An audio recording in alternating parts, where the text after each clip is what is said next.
కాపు ఉద్యమ నేత ముద్రగడ వ్యాఖ్యల్ని ఆయన కుమార్తె మరోసారి తప్పుబట్టారు. పవన్ కళ్యాణ్ ను విమర్శిస్తే తాను గట్టిగా ప్రతిఘటిస్తానంటూ బాలంపూడి క్రాంతి తన తండ్రిపై ట్వీట్ చేశారు. పిఠాపురం ఎన్నిక సవాల్ను కట్టుబడి ముద్రగడ తన పేరును అధికారికంగా పద్మనాభరెడ్డిగా మార్చుకున్నారు. ఈ క్రమంలో నిన్న పవన్ కళ్యాణ్పై ముద్రగడ చేసిన వ్యాఖ్యలకు బాలంపూడి క్రాంతి కౌంటర్ ఇచ్చారు. ఇకపై ఏం చేయాలో పవన్ కళ్యాణ్కు స్పష్టత ఉందని, ముద్రగడకే లేదని పేర్కొన్నారు. శేష జీవితం ఇంటికి పరిమితమై విశ్రాంతి తీసుకోవాలని ఒక కూతురుగా తండ్రి ముద్రగడకు సలహా ఇచ్చారు.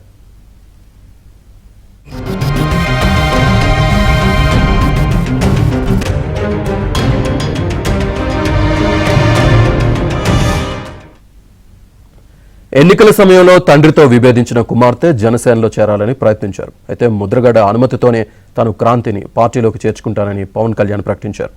ఇదిలా ఉంటే వీరి కుటుంబంలో ఎన్నికలు సృష్టించిన చిచ్చు కారణంగా క్రాంతి ఇకపై తన కుమార్తె కాదని ముద్రగడ గతంలోనే ప్రకటించారు.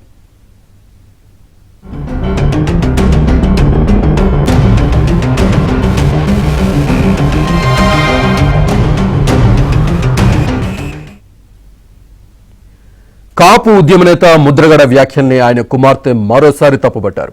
పవన్ కళ్యాణ్ ను విమర్శిస్తే తాను గట్టిగా ప్రతిఘటిస్తానంటూ బార్లంపూడి క్రాంతి తన తండ్రిపై ట్వీట్ చేశారు. పిఠాపురం ఎన్నిక సవాల్కు కట్టుబడి ముద్రగడ తన పేరును అధికారికంగా పద్మనాభరెడ్డిగా మార్చుకున్నారు. ఈ క్రమంలో నిన్న పవన్ కళ్యాణ్పై ముద్రగడ చేసిన వ్యాఖ్యలకు బార్లంపూడి క్రాంతి కౌంటర్ ఇచ్చారు. ఇకపై ఏం చేయాలో పవన్ కళ్యాణ్కు స్పష్టత ఉందని, ముద్రగడకే లేదని పేర్కొన్నారు. శేష జీవితం ఇంటికి పరిమితమై విశ్రాంతి తీసుకోవాలని ఒక కూతురుగా తండ్రి ముద్రగడకు సలహా ఇచ్చారు.